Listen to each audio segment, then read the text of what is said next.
नमस्कार, मी भाग्यश्री पाठक. मार्केट आणि मी हा सोप्या मराठीतून शेअर मार्केट समजावून सांगण्याचा माझा एक उपक्रम आहे. आज मार्केट खूपच व्होलटाईल होतं. जवळजवळ 20 कंपन्यांचे तरी आज रिझल्ट आले असतील, पण 600 पॉईंट मार्केट पडलं होतं. पण कालचा जो लो पॉईंट होता तो लो पॉईंट मात्र तुटला नाही, ही त्याच्यातली जमेची बाजू होती. लार्सन टुब्रोचा रिझल्ट लागला. रिझल्ट छान आला. त्यांचं प्रॉफिट वाढलं, उत्पन्नही वाढलं आणि मार्जिनही वाढलं. पूर्वीचा प्रॉफिट 2493 होता, आता 2785 कोटी झालं. उत्पन्न 47,882 होतं, ते आता 55,119 कोटी झालं. आणि पूर्वी मार्जिन 10.2 होता, आताही तेवढंच राहिलं. हिताची एनर्जी यांचा रिझल्ट खूप छान आला. त्यांचं प्रॉफिट जवळजवळ 5 पट वाढलं. प्रॉफिट वाढलं, रेव्हेन्यू वाढलं, मार्जिन वाढलं. बटरफ्लाय गांधीमती यांचं मात्र प्रॉफिट, रेव्हेन्यू, मार्जिन तिन्ही गोष्टी कमी झाल्या. JSPL यांचा वायोवाय जर रिझल्ट पाहिला, म्हणजे गेल्या वर्षी हेच क्वार्टर पाहिलं, तर गेल्या वर्षीच्या मानाने फायदा कमी झाला. गेल्या वर्षी 1,691 कोटी होता, आता तो 1,337 कोटी झाला. उत्पन्न गेल्या वेळेला 12,588 कोटी होतं. उत्पन्न मात्र या वेळेला वाढलं, ते 13,617 कोटी झालं. मार्जिन मात्र फ्लॅट राहिलं. त्याचप्रमाणे अलेम्बिक फार्माच्या मानसिक आजारावरचं जे औषध होतं, टॅबलेट्स होत्या, त्या टॅबलेट्सला US FDA कडून मंजुरी मिळाली. IGLचा रिझल्ट लागला. त्यांचा फायदा वाढला, पण त्यांचं उत्पन्न म्हणजेच रेव्हेन्यू कमी झालं, मार्जिन वाढलं. टाटा टेलीचा 323 कोटी लॉस झालाय आणि रेव्हेन्यू 324 कोटी झालाय. लॉस नेहमी आधीचा कॅरी फॉरवर्ड असतो. बटरफ्लाय गांधीमती यांचं सगळंच कमी झालंय, प्रॉफिट, रेव्हेन्यू, मार्जिन.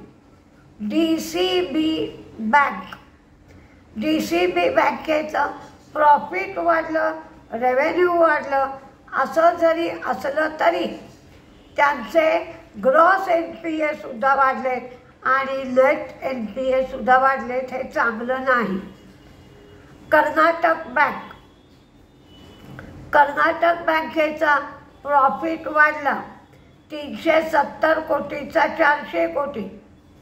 त्यांचं उत्पन्न वाढलं, 814 कोटीचं 903 कोटी.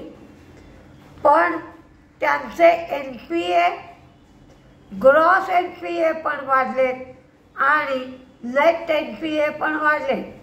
ग्रॉस NPA 1.58 वरनं 1.66 आणि नेट NPA 3.53 वरनं 3.54. रिलायन्स इंडस्ट्रीला व्हेनेझुएला येथून ऑइल इम्पोर्ट करायला अमेरिकेने परवानगी दिली. त्यामुळे रिलायन्स इंडस्ट्रीचा शेअर वाढला आणि मार्केट थोडंसं सावरलं. अडाणी ग्रीननी 250 मेगावॅट विंड कपॅसिटी गुजरातमध्ये खावडा येथे सुरू केली. जे के पेपरचं प्रॉफिट कमी झालं, रेव्हेन्यू वाढलं, मार्जिन कमी झालं. IEXचं प्रॉफिट वाढलं, रेव्हेन्यू वाढलं, मार्जिन कमी झालं. आता कंपोजिट PMI गेल्या वेळेला 60.9 होता, आता 61.4 एवढा झाला. गो फॅशनचं प्रॉफिट वाढलं, रेव्हेन्यू वाढलं, मार्जिन कमी झालं. बजाज फिनसर्व यांचं प्रॉफिट वाढलं जवळजवळ 10%. आधीचं 1943 होतं, आता 2138 कोटी. पण हे वायोवाय आहे. इन्कम 35% वाढलं, 23,280चं 31,480. NII ते पण वाढलं 8,110चं 9,929 आणि ॲसेट अंडर मॅनेजमेंट 12,053 कोटी. KEC इंटरनॅशनलला 1,422 कोटीची ऑर्डर मिळाली. ही ऑर्डर बिझनेससाठी मिळाली. पॉवर ग्रीडकडून ट्रान्समिशन लाईनसाठी ही ऑर्डर मिळाली. फेडरल बँकेचे NPA ग्रॉस NPA कमी झाले, 2.13 वरनं 2.11. नेट NPA फ्लॅट राहिले. त्यांचं प्रॉफिट वाढलं 854 कोटीवरनं 1,010 कोटी. प्रोव्हिजन्स कमी झाल्या 156 वरनं 144. नेट इंटरेस्ट इन्कम 1,919 कोटीवरनं 2,292 कोटी. त्यामुळे फेडरल बँकेचा रिझल्ट चांगला आला. तिरुमलाई केमिकल प्रॉफिट कमी झालं, रेव्हेन्यू वाढलं. CG पॉवरचा रिझल्ट चांगला आला, प्रॉफिट, रेव्हेन्यू, मार्जिन तिन्ही वाढलं.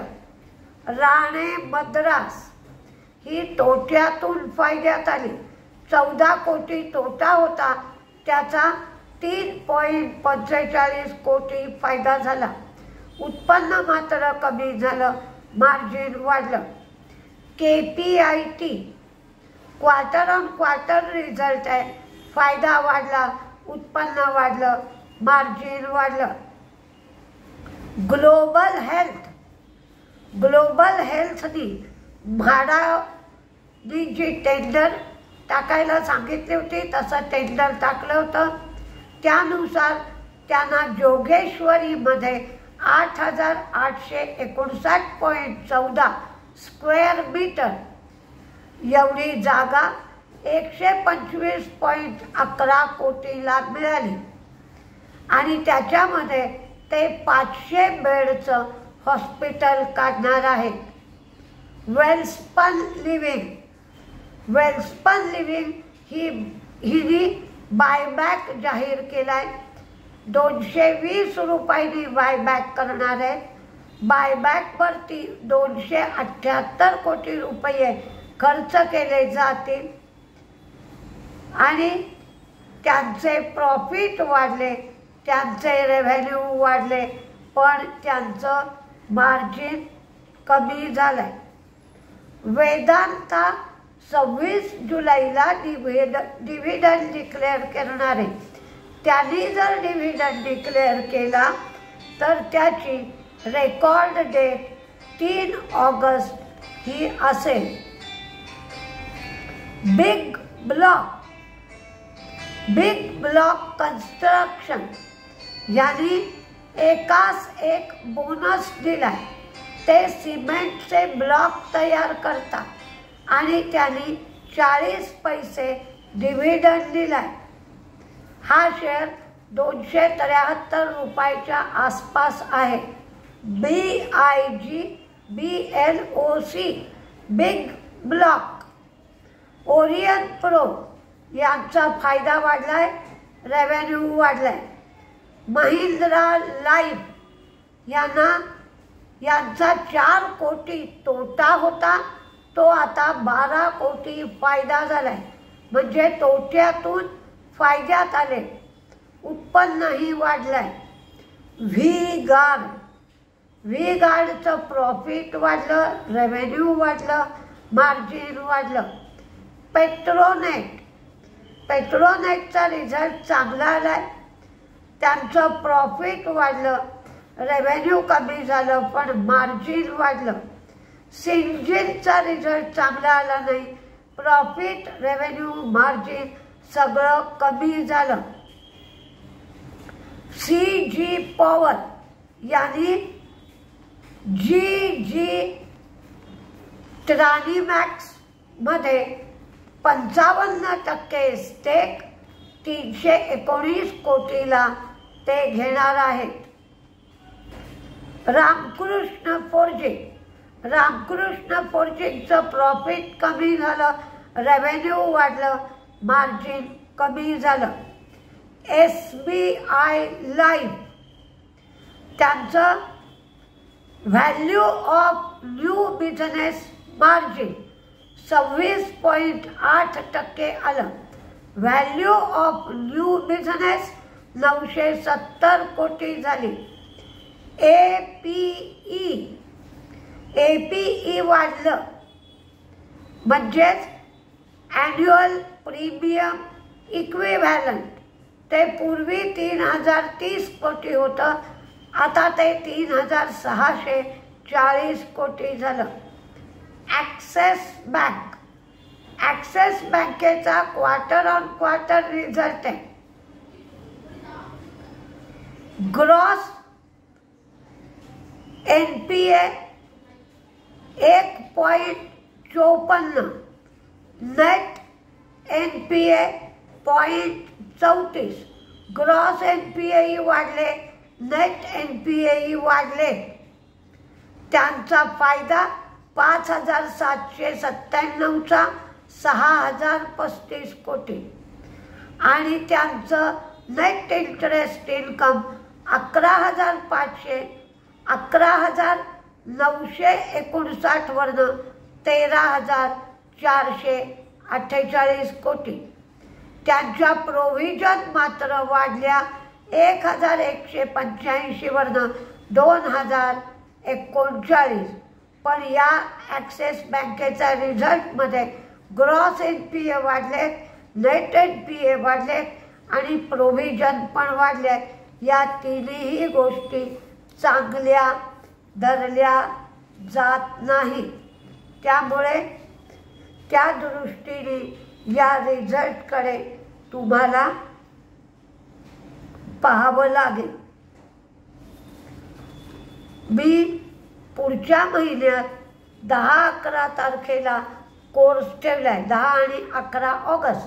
ज्याला कोणाला कोर्सविषयी चौकशी करायची असेल त्यांच्यासाठी मोबाईल नंबर 9699615507 9699615507 या नंबरवर तुम्ही कोर्सविषयी चौकशी करू शकता। नमस्ते।